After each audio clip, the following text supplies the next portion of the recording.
Hello Mag Munchers, welcome to another episode of Back to the Newsies. If you are new to the series, welcome. Feel free to go back and watch the two previous episodes where I look at GB Action Issue 6 and Club Nintendo Volume 3 Issue 5. This issue we will be looking at something non-Nintendo, a first for this series, 1993's Mega Drive Advanced Gaming Magazine Issue 12 from Maverick Magazines. MAG launched in August 1992 and unfortunately ceased publication in 1995. I say unfortunately because this magazine is a belter and, as we will see in this very essay, a paradigm of what 90s gaming magazines were.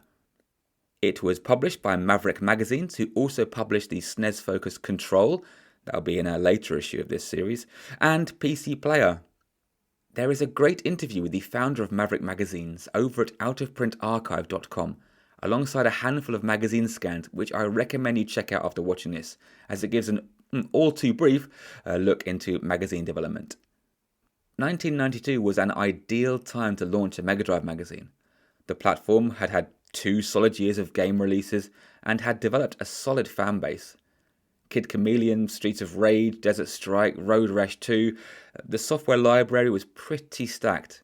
At the time of this issue's release, there was an insane amount of quality games, and the Mega CD had been out for a few months and the hype was still strong. Furthermore, there was talk of an all-new 32-bit add-on on the horizon. This is a very large issue, chock full of stuff to talk about, so we'd best get cracking. Looking at the cover, there's a reveal of Sonic Spin-Off, Sonic Spinball, the second best video game themed pinball game, after Metroid Prime Pinball of course. A detailed expose of CES Winter 1993 in Chicago, and coverage of Sega's VR headset, the Sega VR? Wait, what? VR in 1993 on a 16-bit console. Why haven't I seen this? Well, there's a very good reason for that, as we'll discuss later in this issue. The featured games list is a mixed bag with Gems, Landstalker, Rocket Knight, alongside mediocre Batman Returns CD and Terminator CD, mingled with the slightly poo Superman and Technoclash. This issue includes a 12-page pull-out Mega CD magazine, and unlike the last issue of Back to the Newsies, this magazine is intact, so we can read all about the wonderful software coming soon to Sega's foray into CD-ROM technology. Brace yourselves, we're about to turn the page into complete wonderment. It's an advert, but that's okay because this is a retro advert. Looks like Special Reserve was a members-only supply with a subscription fee. Hasn't put folks off apparently, with over 160,000 members to date. Possibly, they could be lying. They seem pretty cool. They have a regular magazine, good prices, and coupons! 200 quid for a 14-inch Sony CRT. Deal. Costs more than that today. Retro prices have gone nuts. Look at those lovely joysticks. Only there's one joystick and the rest are gamepads. Good to see the term joystick hanging around. Even in 1993, the gamepad had all but taken over. Joysticks were the reserve of nerd PC gamers. The cool kids used a gamepad on their SNES, Mega Drive, etc, etc. It's weird how we don't have that distinction now. Like now, everything is just a controller. The PS5 doesn't have a gamepad, it has a DualSense controller. And the Xbox has whatever the Xbox controller is. Unlike other adverts at the time, this one has a real feeling of legitimacy to it. And we've talked in previous episodes about some of the low-rent shopping solutions, but the orderliness of this page, the goods available, money was spent on this page. Special Reserve were doing it right. I'd love to find more about them. I might just do a little investigation.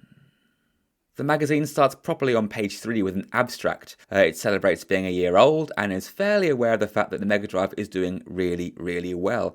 And history shows that this is pretty much as good as it got. The release of the Mega CD and 32X, both mentioned in this mag, were desperate attempts to keep the Mega Drive alive until the next-gen Saturn hardware arrived. In many ways, this mag is on the cusp of Sega's fall from grace, an amazing and important time in gaming where we see 2 big hitters getting slammed out of nowhere by an audio and TV manufacturer. See You on the Next Level is a reference to the ad campaign used at the time.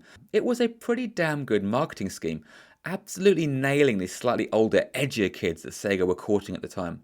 Look, I'd love to talk for hours about this period of gaming. There is so much going on, but there are another 97 pages to get through. So just go watch Console Wars on HBO, the PlayStation Revolution, and you'll have a pretty good idea of what was going on. Contents page! Holy shit, there is a lot crammed into this magazine. Bloody hell, there's content here for days. It's a nice change from the skinny GB action from episode 1 and the freaking anorexic Club Nintendo from the last episode. A lot of work went into this page, and again, I wonder why. There are screen grabs, box outs, synopses for most sections. I think I've worked out why we have a contents page. They're not for your first read-through, right? They exist solely to speed up referencing from the magazine, right? So imagine little Timmy coming up to you and saying, "Landstalker is shit." Once you've finished laughing at his bowl cut and speech impediment, you can grab this very magazine, and rather than thumb through every page until landing on the review needed to prove the spotty little fart bag wrong, you can get to this page and blast straight there. Then kick him square in the balls and push him over. He'll be crying into his Spider-Man pillow tonight, that's for sure. A news page that is a 2-page spread of Sonic Spinball? I don't mind if we do. I really like this game. It's nonsensical and famously rushed out to give Sonic fans something to play in the interminable gap between Sonic 2 and 3, but I had a blast. I think my brother borrowed it from a mate, and I stuck a few good goes on it.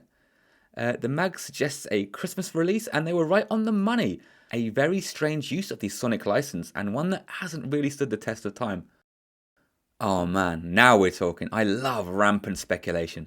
There's talk about a Street Fighter movie, well over a year away at this point, and the mag posits a potential plot that I don't think is too far from the films. It's been a very long time since I've seen it. I saw it at the cinema with my brother and dad, and fairly sure it was at the Metro Centre in Gateshead. I remember arguing whether or not Ryu actually did throw a fireball. You be the judge. Some merch talk and a photo of some creepy action figures. Yeah, I don't remember there being much merch in shops. I think the UK was pretty far behind the US and Japan when it came to that sort of thing. No, you are not seeing things. That is indeed a PC with a Mega Drive built into it. It's not a development PC, it's literally a home desktop PC that is also a Mega Drive. There is a sliding panel on the front that switched the machine from an Amstrad PC to the Mega Drive. And that was that. Do your business on it during the day, and as soon as 6 PM rolls round, slam that son of a bitch to the left and play some Streets of Rage! An amazing idea that fell on its arse. Oof, this'll take some splaining. See, this isn't speculation. This was funded and developed by Sega of America, the best Sega, and even demonstrated at CES 1993 as seen in this feature. It was being prepped for a US and Japan release, but due to the PAL video format used over here, there were significant difficulties in localization. The 4 games listed here are the only 4 known to have been in active development for the system. It would have been another train wreck for Sega for sure. The aging Mega Drive struggled to push these games past 10 frames a second, while 2 mini LCD screens burned your eyes out. It looks comfy though, and a darn sight better than those virtuality attempts we saw on Games Master and the like. Funky Funster's Toe Jam and Earl are back, this time in a platformer. I never really saw the appeal of these games. The first one to this day is largely incomprehensible. A sequel released recently to mixed reviews, I think. I mean, fair play to them for trying to make a truly 1991 game fly in the year 2021. Maybe I'll give it a go. Eternal Champions. I had the sticker book. I don't know why. I just like stickers. I was entirely nonplussed about the game. One-to-one fighting with a sci-fi bent. All I know about it is from the Sonic the Comic podcast, where they discuss the serialization of the game in that very comic. I remember it needing the 6-button pad to be anything near playable. It was going to be Sega's next big thing and become a franchise, but the lukewarm reception from the public kept it to just the one game. It's on the Mega Drive Classic if you fancy a go. I've got bad memories of Street Fighter 2 Championship Edition. You see, my brother had a bit of spending money on holiday, and I egged him on to buy the game, as I had Street Fighter 2 on the SNES. He relented, took it home, We started playing it and he fucking hated it. He started to cry. Now hang on, wait, stop. No, that wasn't Special Champion Edition. That was the new challenges. That's right.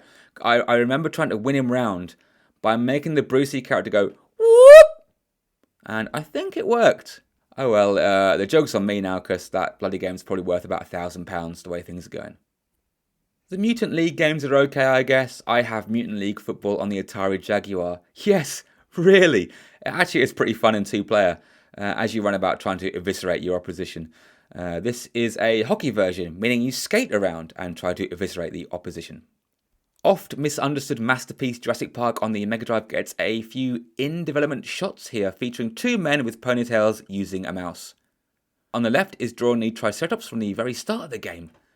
The top image is weird, as that isn't Dr. Alan Grant nailing a Velociraptor square in the teats. It's a random security guard man thing. It's possible that this was a placeholder while they finalised the game, or it was included to hide the Alan Grant design at this early stage. Only these long-haired code wranglers know the truth, and they're taking it to the grave. Jesus H. Crackerjack, look at the amount of content on this page. This is a proper games mag. There's nothing amazingly standing out here. An update on Virtua Racing coming to the Mega Drive via ingenious use of an additional chip in the cart to do the 3D maths. Befitting the brief nature of the news page, the text is largely to the point. There's no time for idiosyncrasies and double entendres when the word count is this tight. What it is, what it does, why that's cool, and when it's out. Aladdin gets a good chunk, and rightly so, as it's an incredible game with huge amounts of work put into the animation. I've talked about page organisation in previous episodes, from the slapdashed misaligned layouts in GB Action to the perfunctory arrangements in Club Nintendo, but this here is locked in. There isn't a single square millimetre wasted. No enormous fonts, logos or clip art, just the actual factual news. In the aforementioned interview, Hugh Gollner described how well he got on with the MAG team, and it shows. Okay, our first review is for legendary turn-based RPG Shining Force. This game is a banger!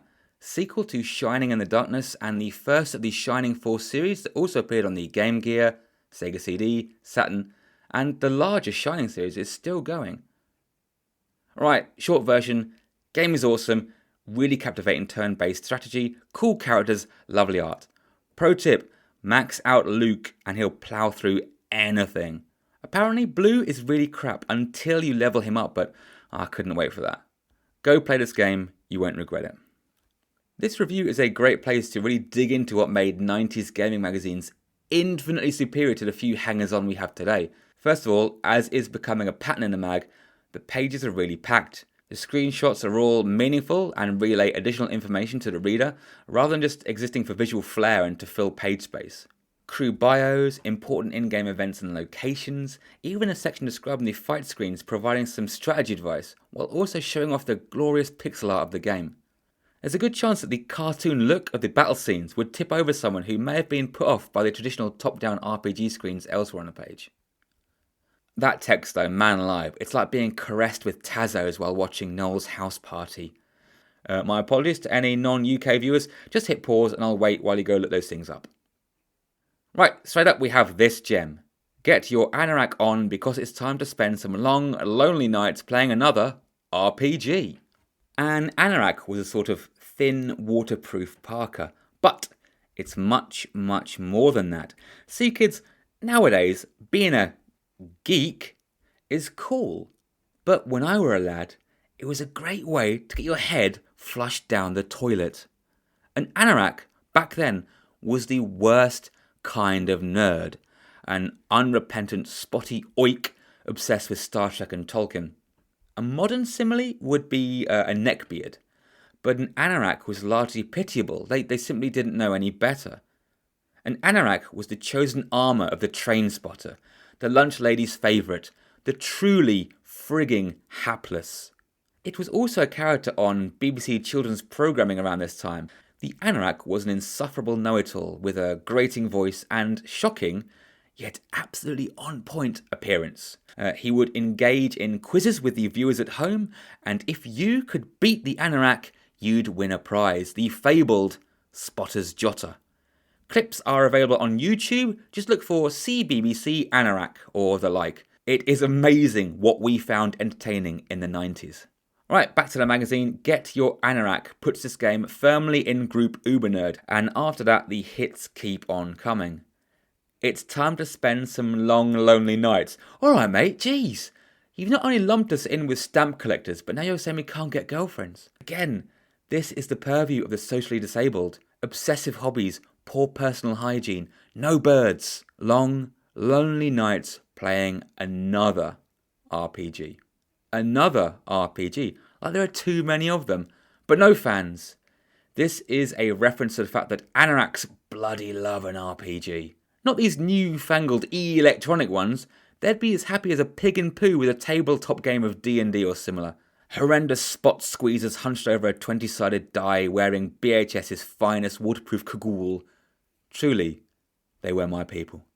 Why they chose Get Your Anorak is also interesting. I mean, not get an anorak, thereby saving the reader from the snub. It might not be your anorak, it might be your brother's.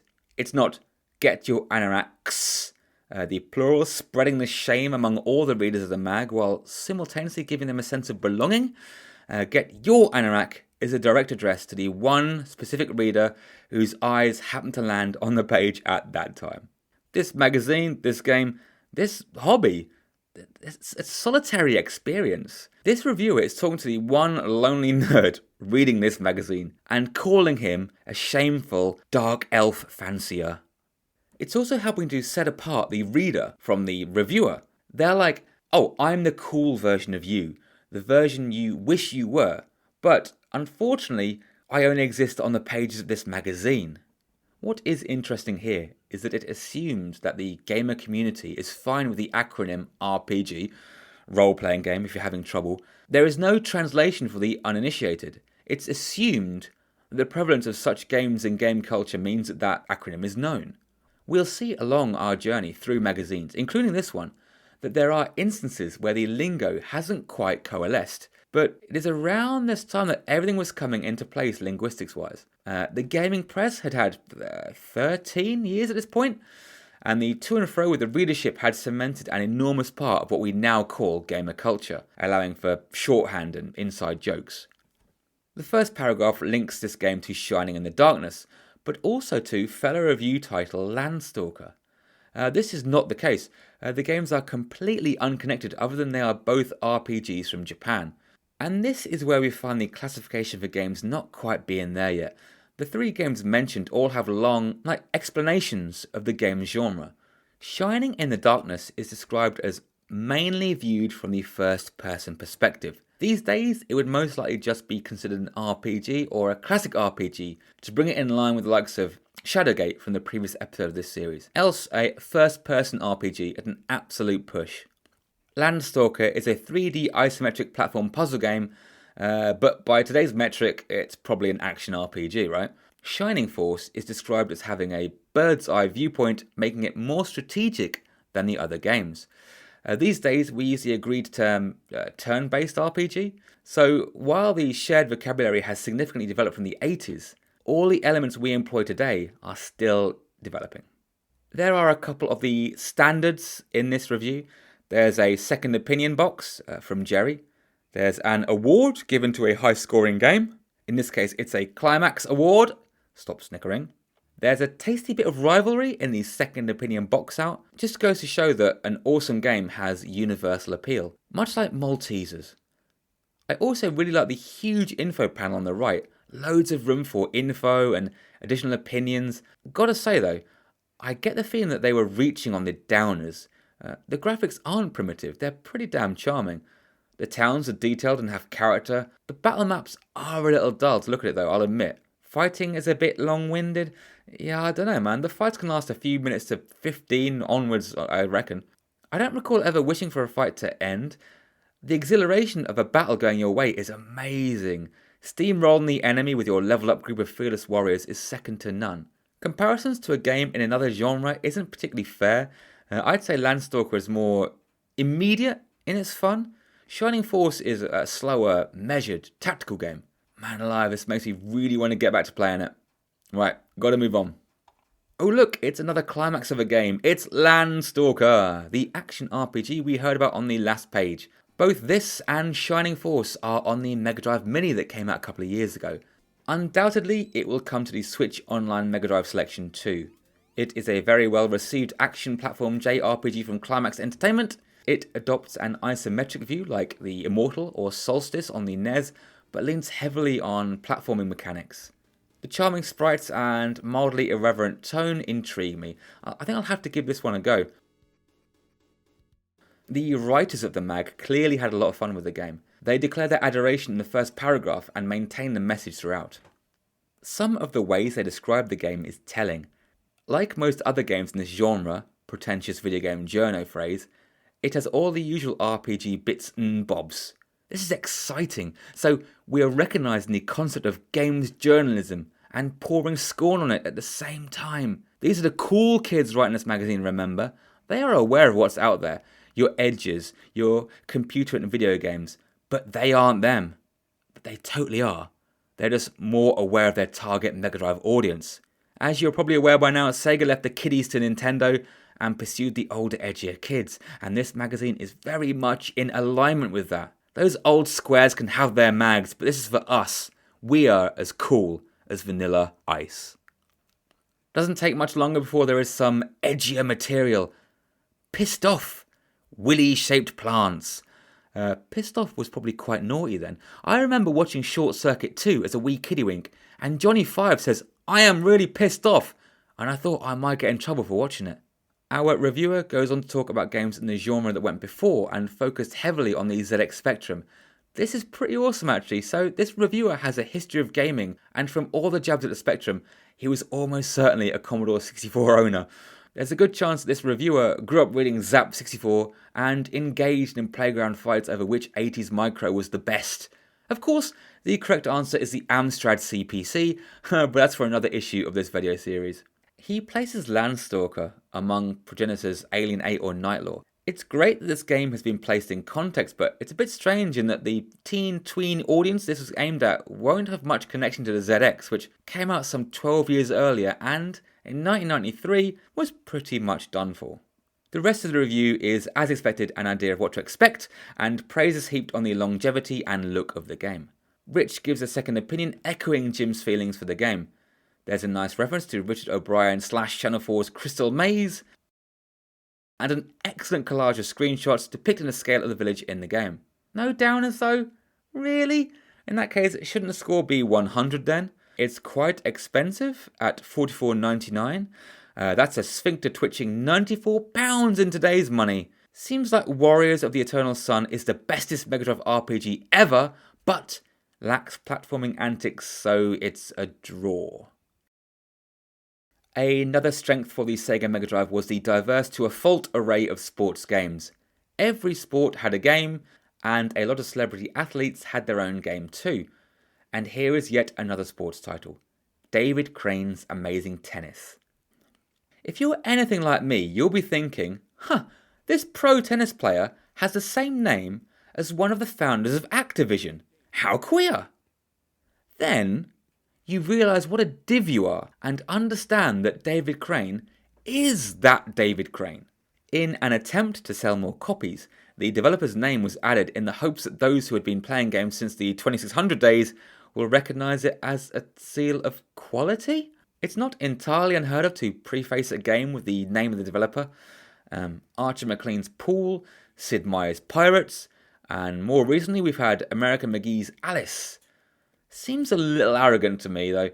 Regardless, what we have here is a review for a decent tennis sim. That low angle POV is interesting. Surely it's going to be an absolute nightmare trying to gauge the ball's speed this way. Our reviewer, Jerry, prefaces this review with talk of the idyllic British summertime of long hot days, strawberries and cream, the end of the football season, and, of course, Wimbledon. You can tell this is a utopian version of British summertime, as there's no mention of 14 degrees in the sun, frequent rain, and endless bastard wasps. The review praises the accuracy of the game and its presentation. John's second opinion states that while he loathes the sport, he's found a couple of tennis games that he likes. I share this sentiment, as while I hate football, And seeing as they preserve the proletariat, I blooming love International Superstar Soccer on the N64. Now, wait a minute. We've had 3 second opinions now, and they've all more or less concurred with the first opinion in the review. Would be nice to get a slightly different approach rather than a digest of what the main review says. Maybe later on they'll disagree. The enormous diagram for the controls seems a bit much, but then again, how much can you really say about a tennis game? I reckon this review is, 500 words? And it's not like you can just fill the pages with more images of a tennis court and 2 men dressed in white. There's not much visual variety in a game of tennis, unfortunately. Jerry takes his review pretty seriously. Once he has engaged the reader with his strawberries and cream talk, he covers all the bases in the game. 88% for this game. What were other magazines scoring at this time? I mean, that does seem a little high. EGM giving it 5 to 7 out of 10. Enforce did give it 86% though, so, well, what do you know? I suppose if you're looking for a solid tennis game for the Mega Drive, Amazing Tennis might well be the game for you. Wing Commander, Warp Speed. Accolade made a space combat game for the Mega Drive? That sounds impressive. The SNES had a port of Origin's Wing Commander, and also had a port of Warp Speed too. The SNES port would have made use of the Super Nintendo's Mode 7 bitmap scaling and rotation feature. The Mega Drive lacked such a feature, but through clever coding and some trickery, programmers were able to pull off some convincing Mode 7 style effects. The YouTube channel Coding Secrets has some interesting breakdowns on how such effects were discovered and implemented. Check them out. This is a fairly standard space combat sim, but it gets a pass for the effort involved and for being the first on the Mega Drive. First, possibly only, there was a similar game on the 32X called Shadow Squadron, which is a polygonal 3D space combat sim, but that's not a Mega Drive game. Another review by John, and a good knowledge of what went before to provide context, likening the game to Elite and the insanely good Wing Commander. He knows his stuff, this chap. I've mentioned before how mind-blowing I find this referring back to retro games in an old magazine.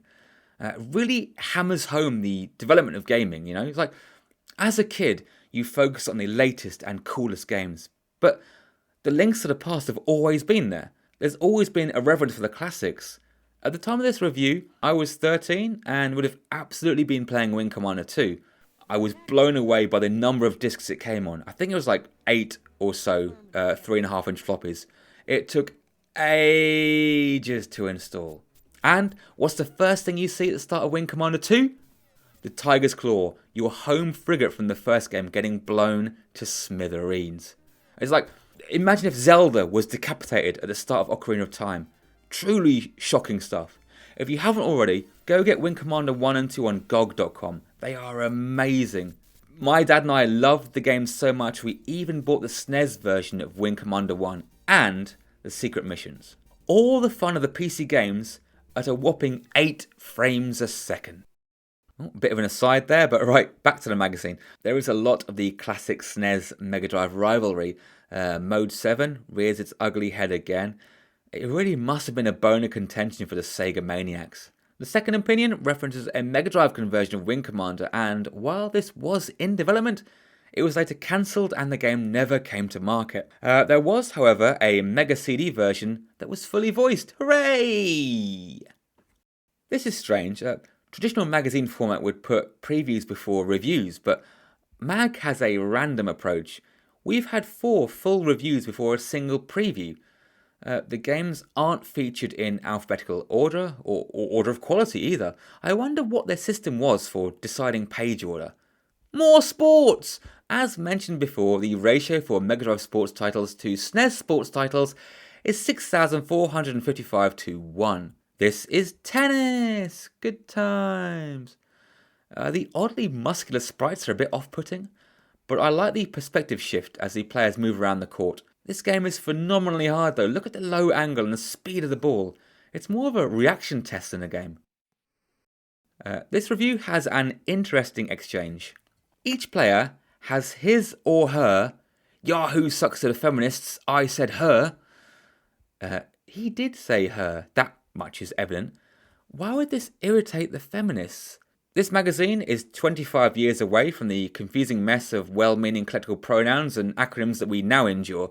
Maybe he was reprimanded in the letters page for solely referring to the reader as him? Now, back in the day, girls didn't play games. They just didn't. I'm sorry, that's how it was. Gaming was beneath them. Of course, this is a bit hyperbolic. Some girls did play games, and that was awesome, but most did not. Nor did they have any interest. Nowadays, loads of girls play games, and that's just swell. I wonder if there was some sort of feminist movement in 1993 towards eschewing her. Was it indicative of girl power? Any career feminists watching, let me know in the comments. Cheers, love. Now we are back to a review. Look at his little face while he gives you advice on improving your stroke. Insert hilarious stroke-based masturbation gag. Yeah. I like this step-by-step box out. The game still looks spaff, but this review is pretty darn good. Of course, we all know the best golf game ever is Neo Turf Masters on the Neo Geo, so this one will only pale in comparison. But this does have Mortal Kombat-esque digitized sprites. But dear God, this game is ugly. I mean, look at it. It looks like an 80s microcomputer text adventure. Keith isn't mincing his words in the second opinion. The game is a travesty and he wants you to know it. Now, 50% is still a good review score for a functional but ugly and limited golf game. These days, we look at 70% scores as though they were 50% scores. Such weird times. Compo! Let's get quizzy. Delphine's software Flashback has hit the shelves. Flashback, I'm sure, needs no introduction. It's the logical evolution of Prince of Persia, and often viewed as a counterpart to Another World, Out of This World for the Yanks. I played Flashback from beginning to end on a Philips CDI and loved every misguided second of it. This quiz is weird in that there is no clue to the answer, so presumably you'd already have the game to know the answer, and therefore the weirdly specific prizes would appeal to you? A Discman in 1993. Mere mortals could only dream. That said, you could get one after forking out 11 zillion pounds. Put some fresh AAs in there, slam in your copy of Everything Changes by Take That, press play, and enjoy 10 seconds of music before you had the audacity to take a single step, causing a laser to skip. Radical. Hardware review time. Just nestled between a competition and a mini review for an uninteresting game. Now, I may have mentioned before my fondness for controllers. I have a decent amount of wacky and frankly shite controllers lying around. Some of them are programmable, much like this one. You can assign a series of button presses to a single button. This one allows you to assign 3 inputs to 1 button. That means you can set reuse fireball to... wait. Down, diagonal, forward, button. That's 4 inputs. What piece of crap? Still, John likes it because it handles well and does Sonic 2 good. Whatever that means. RBI Baseball is a baseball game that got 87% in this magazine. In a move all too familiar with us today, with the never-ending nightmare that is FIFA, Madden, and all those trash EA franchise games, RBI 93 is essentially the exact same game with an updated roster. They scored it the same as the previous game in the series. A bold move. The contempt in the photo descriptions is excellent. Gary doesn't waste words. He lays out the 2 differences between the games, he gives a word of advice, slaps a score on, and then goes to the pub. Next up is a 4-page review for Ranger X. 4 pages on a game they quite dislike. They could have talked for ages about Shining Force, but they were saving the big guns for Ranger X. Now, this is the kind of game that's bound to have its fans. It's a Japanese mech game, and either of those factors alone earn it instant cult status. But it is pretty bad. It looks great, as stated in the review, but it does play like a dog. But that's enough about that. Let's get on to the text. Stone columns from space. Psychic girls, monobike, and giant robots. Look, is this a Japanese manga video or a console shoot 'em up? Alright, Grandad, with your Japanese manga video. Tell us again about dodging Jerry at the Somme. For clarification for all you Gen Zs out there, in the height of civilization we call the 1990s, there was a company that imported Japanese anime into the UK. They were called Manga Entertainment. Now, before all you weeaboo infants tried to correct me with your Manga is the comics and anime are the cartoons. we know that, you bloody incel. But manga became shorthand for pretty much anything related to Japanese animation and comics back then. It was a brand and a medium. Now, calm your pleather sandals and go back to sipping your vegan soy latte. This is a textbook play-by-play on how to write a review. The first paragraph introduces the key ideas. It's a shooter in a sea of shooters. It looks great. It has SNES comparable graphic effects. It looks good, but there's trouble brewing. The next block is exposition and context. The who's, the what's, the where's, the why's, the when's, links to anime, basic premise, how shooters work, all the staples. There's a nice reference to Right Guard in a sauna. There was an advert for the Right Guard brand of deodorant in the UK, which usually featured a stencil of a big tick being used to demonstrate the effectiveness. The participant was then put in a hot environment and the area sprayed with antiperspirant would be bone dry, while the rest of him was a big old sweaty mess. I think it was Right Guard, maybe it was Sure. I don't know, and I can't find any examples on YouTube. Back me up in the comments. Oh, football reference, remember where you are lads, this isn't Match Magazine. But all boys like football, just like all girls don't play video games. Shart, I've been hoisted by my own petard here. I'll allow it. Gender stereotypes swing both ways. Then Rich describes the differences between Ranger X and similar titles before discussing the game's graphics, animations and control scheme. Finally, there's the wrap-up with his final thoughts. It's a classic format still taught in secondary school's non-fiction term. It maintains its core ideas throughout and is largely objective, meeting marketing spiel with indifference and giving praise where it's due. Right, you know what I'm going to talk about next. My obsession with how they got screenshots back in the day. It haunts me. I'd love to know more about it. Recently, I was listening to a podcast featuring the editor of this magazine, John Davison, who now, unfortunately, works for IGN. He talked about hacking the output directly from the console's mainboard using an Atari TT. Absolute mad lads. They just did it themselves. Incredible. Going back to episode 1 of this series, where I looked at GB Action magazine, John talks about disassembling a Game Boy and laying the LCD screen over a light box to take pictures. That's insane. But it does explain why their photos weren't that great. Fun fact, John Davison also worked on GB Action magazine. The whole interview is a really interesting deep dive into magazine production in the 90s. I cannot recommend it enough.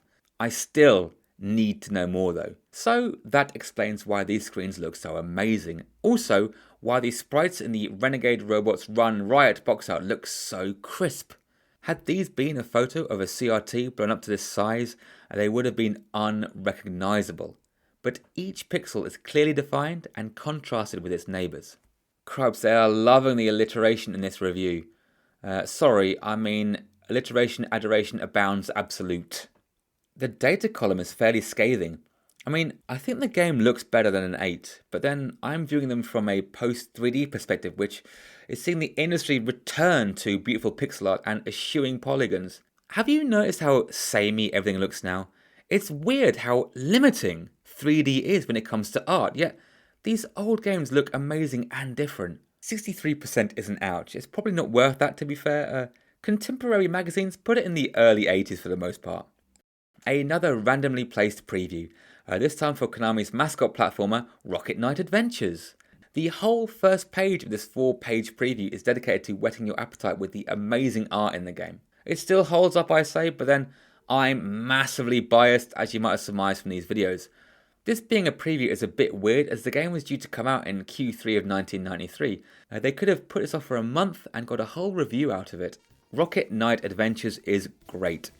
It really captures the Saturday morning cartoon aesthetic and chivalrous Errol Flynn style daring do. This preview talks about something that was becoming increasingly prevalent in this, the 4th generation of gaming, platformer fatigue. There were literally hundreds of platformer games by this point, and it was all starting to get a bit generic. Novelty mascots and the occasional quirky mechanics can only stave off the obvious. Ideas were running out. Famously, celebrity Games Master reviewer Julian Jazz Rignall hated platformers by the early 90s, and he wasn't alone. 2D platform perfection had been attained back in 1991 with Super Mario World, the likes of Ghouls and Ghosts, Shinobi, Castlevania, Mega Man X. Even Sonic had already provided top tier move right and jump on platforms action. Not to worry though, we're only a year away from the PlayStation and the shift to 3D, so we never knew how grim things could have got if the 2D platformer barrel was scraped down to the very centre of the earth. Ultimate Soccer! Apparently, it's been a few years of complete crap football games for Sega's finest. It's odd how they reference Super Kickoff as their go-to football game in this post-FIFA world, but this magazine is of pre-FIFA summer 1993, and the greatest and worst football game series ever was a mere 4 months away. Reviewer John praises the game's multiplayer possibilities, which allowed for up to 8 players to take part. You can see from this review that the screen captures have really nosedived. For some reason, the directly grabbed screens have been replaced with really bad photographs of a CRT screen. None of the photos were framed correctly, or are they head on to the TV? I wonder what happened here. So, the game is in beta, but that shouldn't affect the taking of screens. Perhaps this review was done from home, and the text sent in the mail alongside with screens. I guess we'll never know. Superman! It's shit game time.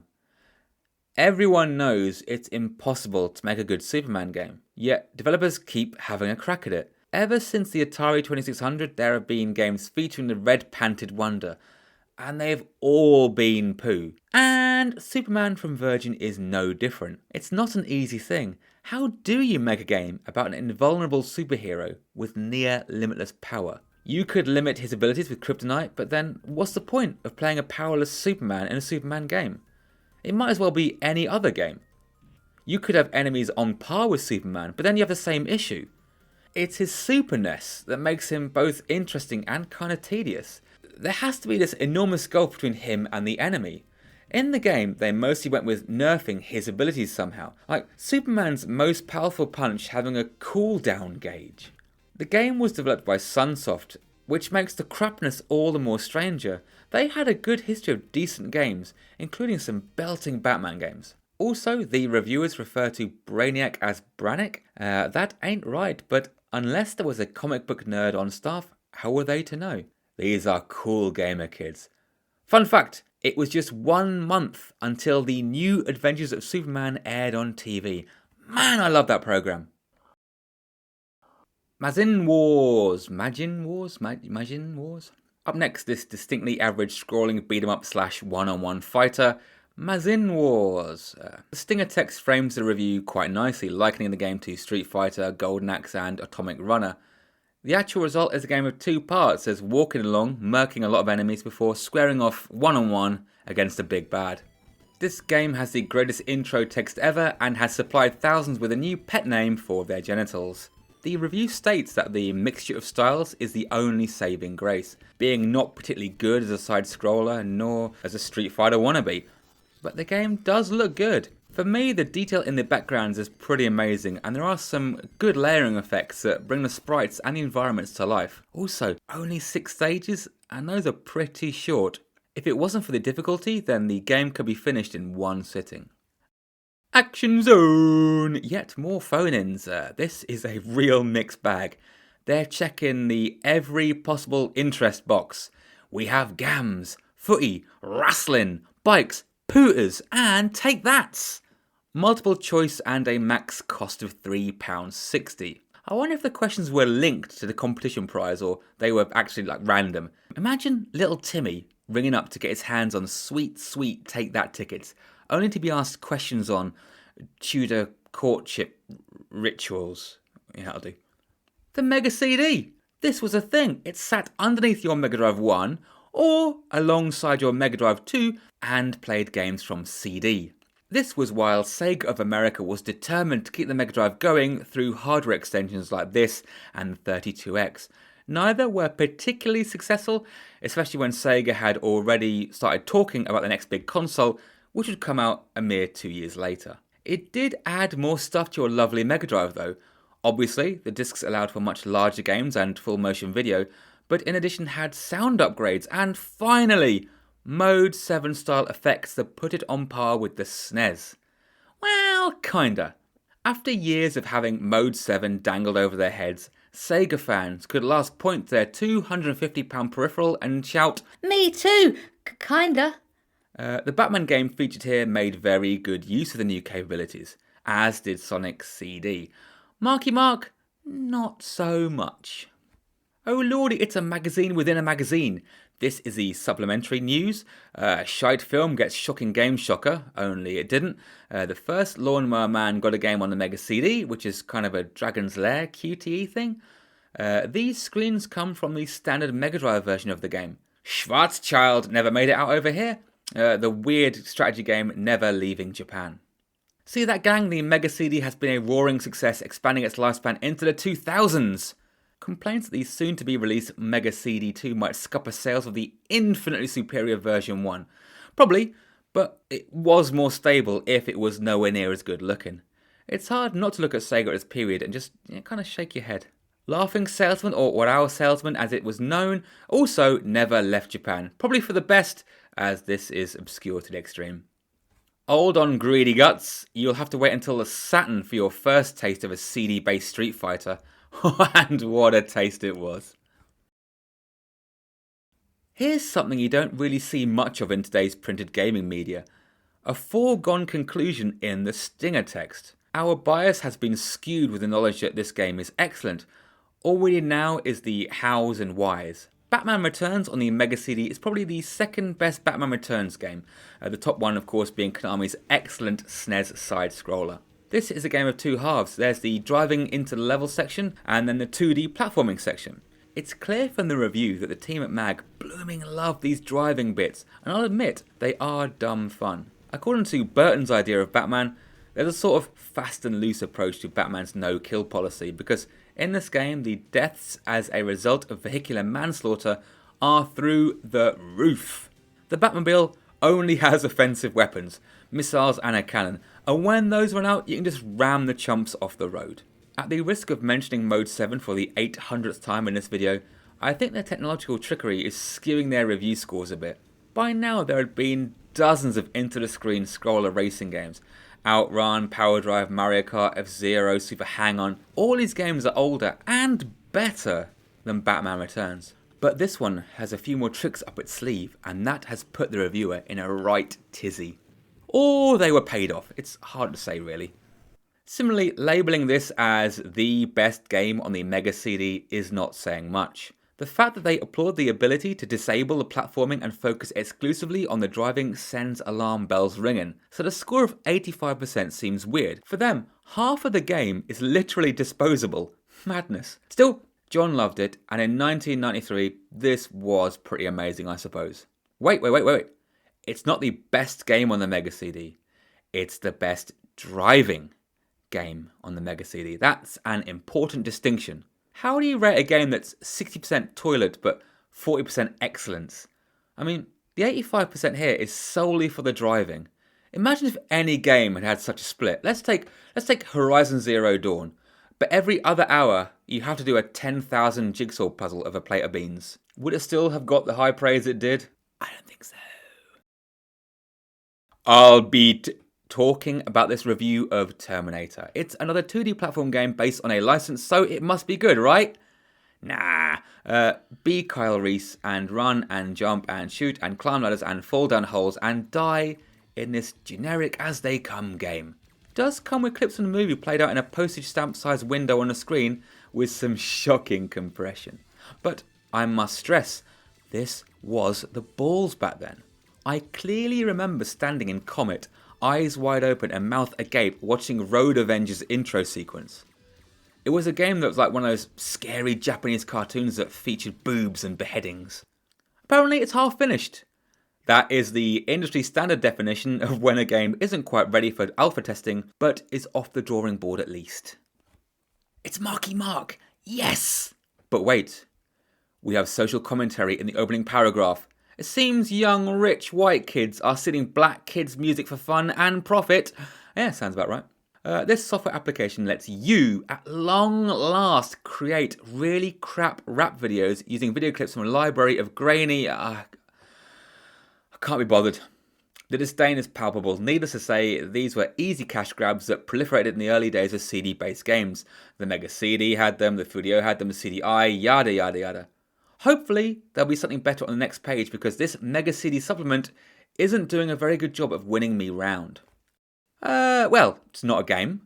It's a disc that makes your Mega CD region free, kinda. These things are pretty cool, and they're mostly just using an exploit to get past the authenticity checks that a console used to validate a CD. They could be using a generic key or one licensed from Sega directly, or just ripped off another game. Once it passed the check, the console allows whatever is on the CD to run. Often it'll be a menu asking you to put in the next disc. This one is interesting as it uses a special card to bypass whatever region checking the Mega CD is doing. Those guys were prolific in making cheating and bypassing tools back in the day. Yes, one of my favourite things, replacing C's with K's. Crazy consoles. I cannot get enough of this. When I'm walking around town and I see pathetic shops starting their names with C's instead of K's, I feel sick. The best part of this one is that there is no need for the swap. But there are some games on sale here. NB, NTSC machines are 17% faster than PAL. Sure are. An excellent example of the difference is Sonic the Hedgehog running on a PAL, particularly the music. Have a listen.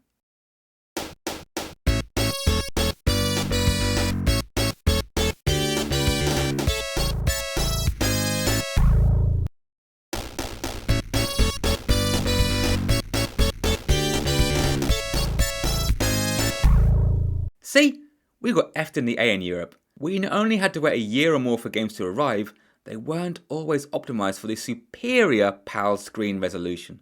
Of course, thanks to HDTV and the like, the adoption of pixel resolution over scanlines, there's no difference anymore. I got a lot of mileage out of a throwaway advert for some mail order there. Not so much from the phone-in competition. Of course, if you're one of those eternally unlucky types, these fine folks would simply sell you a Mega Drive for £109 British sterling.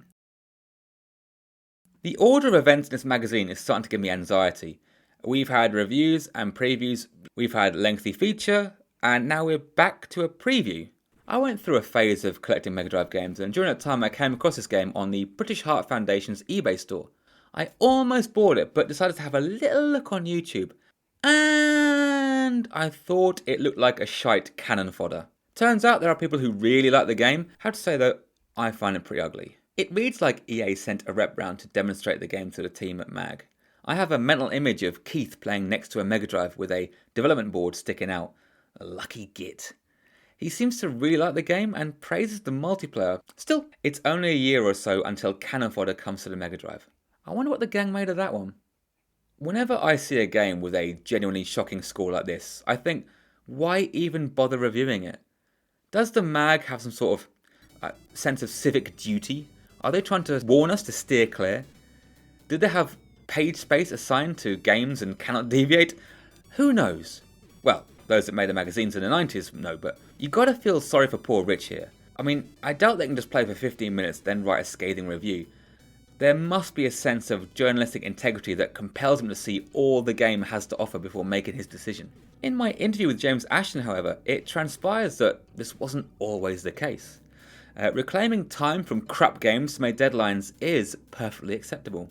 This is American Gladiators. It's a collection of 6 events thematically linked. It has no redeeming features. I mean, of course it hasn't. It's based on the American Gladiators. There's no Jet, Hunter, Saracen, the blonde one, or Wolf. Get this shit off the page. Subscribe! Get the mag without leaving the house and having to make awkward eye contact with normal people. Either ask your newsie to hold a copy for you, or stump up the cash to get it sent straight through your door, ready for you to read during a lengthy toilet session. This is nuts. Preview, review, preview, review. Does OCD extend to magazine layouts? Yet more sports. Stop me if I've mentioned this, but Mega Drive, sports games, la la la la la. That stinger text is a bit of its time, isn't it? It's like something your dad would have said, probably giving Rich's age away a bit.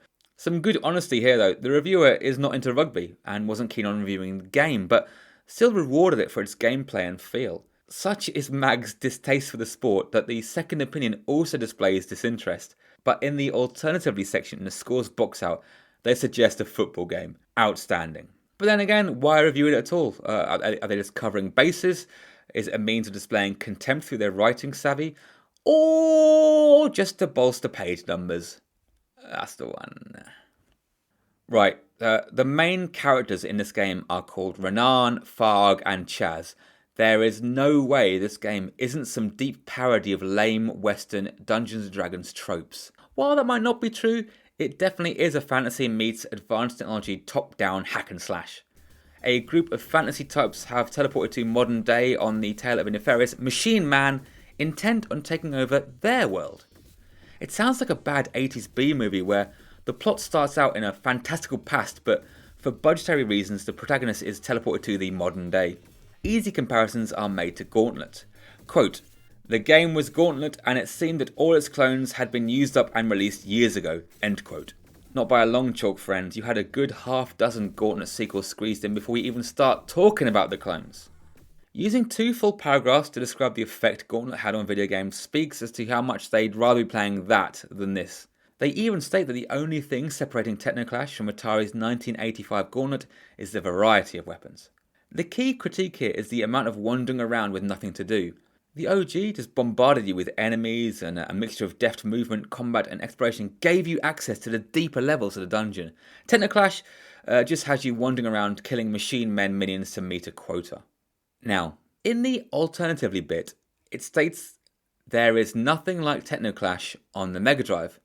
But as soon as I saw the game, I thought, this looks like Chaos Engine. Because it does. The timeline matches too, as Chaos Engine only came out 5 months before this issue. Time for another juicy combo. Win one of these glorious RC speedboats with which to dodge turds as you blast along the local canal. It's both fabo and groovy. You'd be a massive Melvin to miss out on this. It's an EA-sponsored competition to advertise the release of Jungle Strike, which contains a boat as a playable vehicle. See what they did there? All you have to do is send a picture of your coolest boat or helicopter. There is footage of these boats in action on YouTube. Prepare to be underwhelmed. A history of Sega. This is awesome. They are writing about the history of Sega during the greatest period in Sega history. It was still being written. It's moving so fast you guys have no idea. Just 6 years from now, Sega will bin hardware and just become a publisher. Imagine hearing that as a reader of this mag in 1993. They would think you were mental. Sega was kicking all sorts of ass with the Mega Drive. There's no way they can fail. Wish I could be there, again, knowing what I know now. It's completely nuts when you think about it. That stinger text is glorious. The ZX81, Sinclair's budget micro that helped usher in the golden age of computing, debuted 9 years before the Mega Drive. Now it's all 16 bits and CD-ROM. I bloody wish it was. Now it's all digital delivery and monstrous day one patches. Bit of a potted history here and very America-centric. Says here Sega started in 1951 as Service Games Japan. Not quite. Actually, it started in 1940 as Standard Games in Hawaii, and in the early years of Sega they mostly dealt in importing pinball machines and other electronic entertainments. After a couple of decades and some shady/illegal business practices, Service Games was dissolved and Sega Inc. was born. It also states that the SG-1000, the first consumer video games machine, this is in no way true, was only available in Japan, when, in fact, it was also released in New Zealand and Australia. So that's interesting. The article talks about catering to different gaming tastes. It was a bigger deal back then, I suppose. Over the years, genres are equally accepted in either region. The Master System was an instant success. Well, here in Europe, it did do pretty well. The rest of the world didn't give a hoot, particularly in Japan, where it was absolutely dominated by the NES. It would have done even better over here, were it not for the usual blunders that blighted Sega's history. In this case, they missed the Christmas 1987 rush. It did still manage to sell 6.8 million units in Europe. While Nintendo slept on their entry into the 16-bit, Sega got their incredible Mega Drive out there, and the rest is history. The future's so bright with the Mega CD and the Giga Drive, a 32-bit Mega Drive variant. Is that the 32X or early rumblings of the Sega Saturn? Look at that Virtua Racing cab. It's been flipped for layout convenience here, but it still looks the balls. Those seats look pretty uncomfortable though. Get your tips out, love.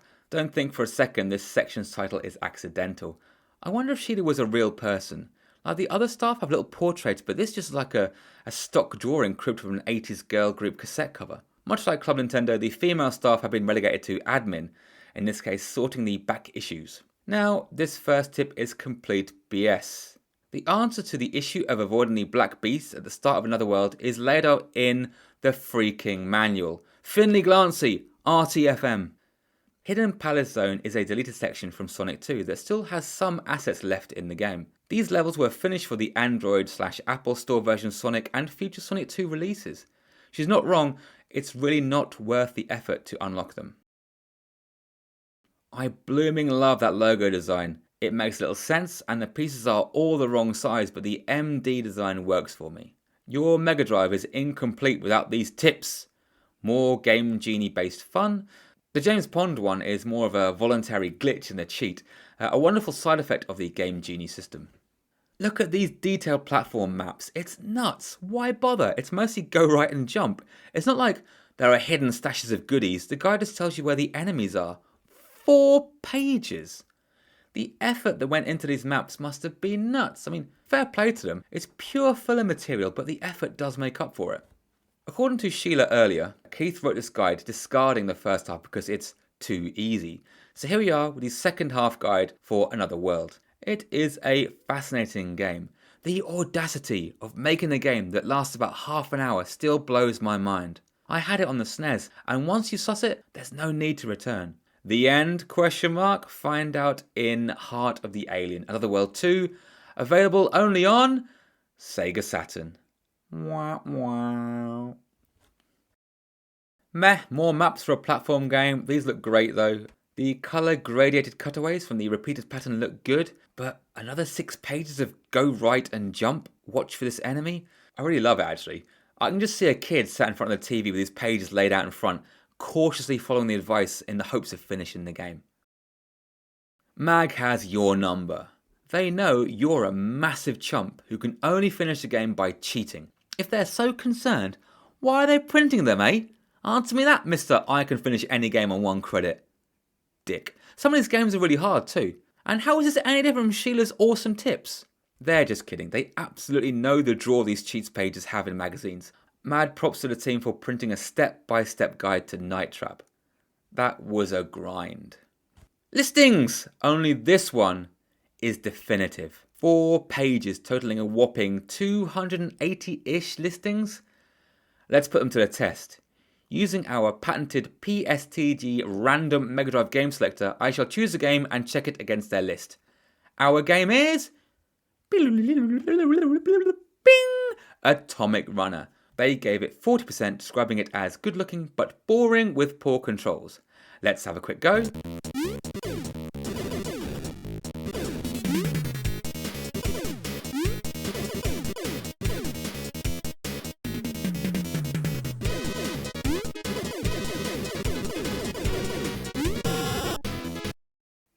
Yep, checks out, moving on.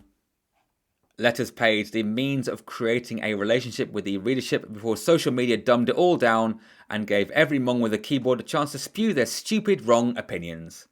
Not a letters page, but 3 pages. Instantly your eyes will have locked onto the not a sexist subheading, which almost guarantees some excellent 90s sexism. Fair warning, we here at Press Start to Game do not feign shock and clutch pearls whenever we encounter anything that's now described as problematic. We are virtueless here and therefore have no need of virtue signalling. Before we get to the juicy stuff, we've got a reader asking about what happened to the ZX Spectrum era god tier game devs' ultimate play of the game. They became rare and they did really well up until 2002 when they turned into complete shit for some reason. Some legend here has a CPC 464 and wants to use a Mega Drive on his monitor. This would result in a cracking picture but no sound. It's not impossible but unlikely. He could just save all his pocket money for the next 15 years and buy himself a Mega PC, which was, as we saw, an Amstrad PC with a Mega Drive built in. The screen does do some weird scaling though, because it's not quite 4:3. The edges of the screen scroll faster than the middle. It's really weird. Sexism. In the year of our Lord, 2022, Sexism has been eradicated, and now women are allowed to pay for dinner, fix their own broken home appliances, and remain on sinking ships while dads and the kids fuck off to the lifeboat. It's 1993, however. It was a time for confusion. In this totally real letter, the writer lambasts the team at MAG for sexualizing crazy hot video game characters like Time Gal. What follows is a thought-out response from John, which attempts to ameliorate the writer, while Keith, in a glorious display of irony, doubles down on sexist tropes, ending with the fact that porn mags are significantly cheaper than games. This is still true now. It was really hard to fancy video game characters back then. They were just sprites, a collection of dots. These days, though, with all those polygons, high-res textures, oh my. The Star letter expresses concern that CD games will replace cartridges in 2 to 3 years. It would take a little bit longer with Nintendo stubbornly sticking to the cartridge form. Of course, a couple of years from this issue, Sony will drop the PlayStation, rendering cartridges obsolete overnight. These shifts are repeated now in the slow death of physical media in gaming. Make no mistake, gang, we are now in the final days of games on any disc, and there will be no hardware solution to take over, just a modem connected to your TV. Utterly fucking boring. The staff response to this is really nice to read. It's earnest and sympathetic and sounds like an older brother giving advice to his younger sibling. The age-old question: when will carts become less expensive? The answer is now! Cheap reproduction carts are all over AliExpress. Go get yourself a bargain. The cost of cartridges was another reason for the hasty adoption of CDs for gaming. Publishers could still charge 40 quid for a game, but instead of a few quid of that going to cover ROMs, PCBs, battery backup, they could just spend pennies on a plastic disc. Rounding off the section is some lovely art from the kiddies. Ah. Would you like to know where little Timmy lays his head at night? Then look no further than the classifieds. What gems have we got here? Oof, an attempt at swapping a Game Boy for a Mega Drive. No chance. They were super cheap at this point. Man, these are all boring. Hopefully there'll be some desperately lonely souls in the pen pal section. Yep, that didn't disappoint. Christ, you can almost smell the clearest still in Link's Africa from here. Duck me, that middle one will get your ass added to a watch list. All these teenage boys, wink wink, respectfully request photos of their prey. Pen pals. What's on next month, Mag? Well, more General Chaos. Bob! I love that game. I remember playing that with my brother.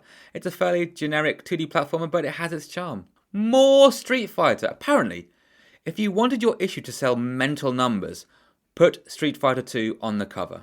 Basically, a lot of the stuff on this issue's previous page will make a more fleshed out appearance in the next issue.